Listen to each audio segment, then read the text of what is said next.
हाँ, नमस्कार दोस्तों, विद्याधन क्लासेस में आपका स्वागत है।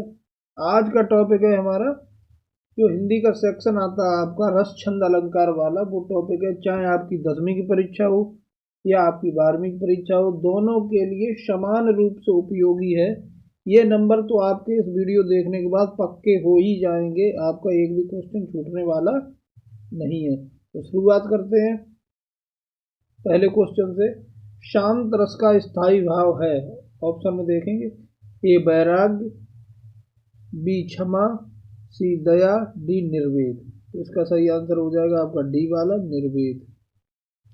विस्मय स्थायी भाव किस रस में होता है? विस्मय, विस्मय माना एक तरीके से चौंक जाना। विस्मय का मतलब होता है एक तरीके से चौंक जाना। तो विस्मय किसका रस का स्थायी भाव होता है? हास्य रस, शांत रस, अद्भुत रस, बीभत्स रस। तो अद्भुत कोई चीज देखते हैं तब हम चौंक जाते हैं, तो इसलिए इसका सही आंसर हो जाएगा आपका सी वाला ऑप्शन। तीसरा है तीसरा प्रश्न है आपका, भरत मुनि के अनुसार रसों की संख्या कितनी है? तो ऑप्शन में देखते हैं, ए 5, बी 8, सी 9, डी 11। 5, 8, 9, 11। तो इसका सही आंसर हो जाएगा आपका बी वाला 8। भरत मुनि ने रसों की संख्या 8 मानी है। चौथा प्रश्न है आपका, आचार्य देव ने किस भाव को 34वां संचारी भाव कहा है? देव नाम के एक कवि भी हुए हैं, उन्हीं ने ये जो है 34वां संचारी भाव की जो है बनाया था या इसकी उत्पत्ति की थी। तो इसका ऑप्शन है आपका ए छल, बी स्मृति, सी पुलक, डी रोमांच। इसका सही आंसर हो जाएगा आपका ए छल। छल नामक 34वें संचारी भाव की इन्होंने उत्पत्ति की। अब पांचवा प्रश्न देखिए, अब लो नसानी अब लो नसायो, इनमें कौन सा रस है? ये पंक्तियां तुलसीदास ने लिखी हुई है। तो इसमें क्या है? शांत रस है। अब लो नशानी अब न नशयो। तुलसीदास जी कहते हैं कि मेरा जीवन अब तक मैंने नष्ट किया, लेकिन अब मैं अपने जीवन को नष्ट नहीं करूंगा, भगवान की शरण लूंगा। तो इसमें कौन सा रस है आपका? शांत रस लगा लीजिए, भक्ति रस लगा लीजिए, लेकिन शांत ज्यादा ठीक है। अगला प्रश्न है आपका 6 नंबर का,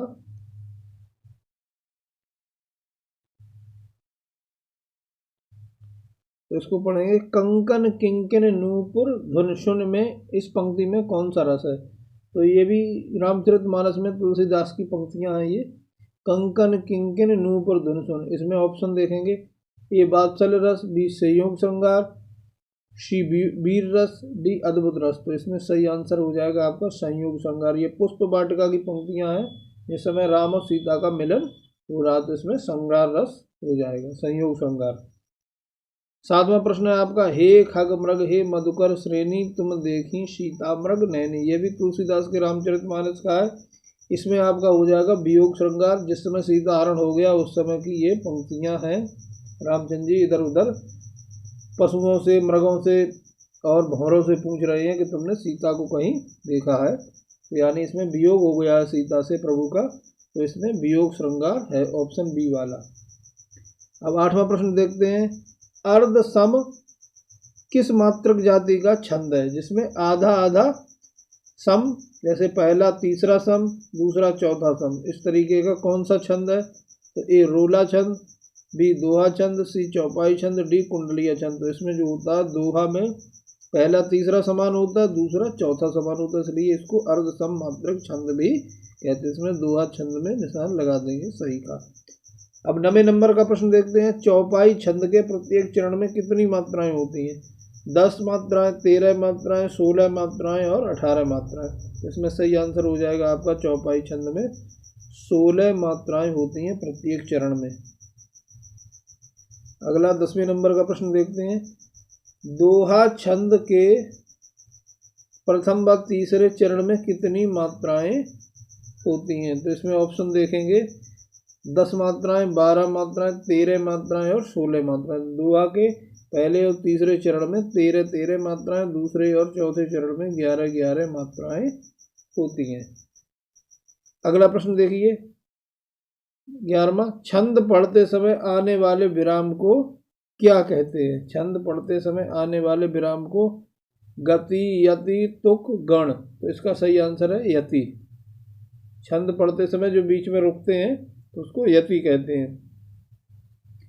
अगला प्रश्न है आपका, मात्रा की दृष्टि से दोहा के ठीक विपरीत होता है। मात्रा की दृष्टि से दोहा के ठीक विपरीत, ऑप्शन में देखेंगे रोला, छप्पे, चौपाई, सोरठा। तो डी सोरठा वाला आंसर सही है। जो सोरठा समझ रहे हैं उनका बिल्कुल ही ठीक ठाक जा रहा है।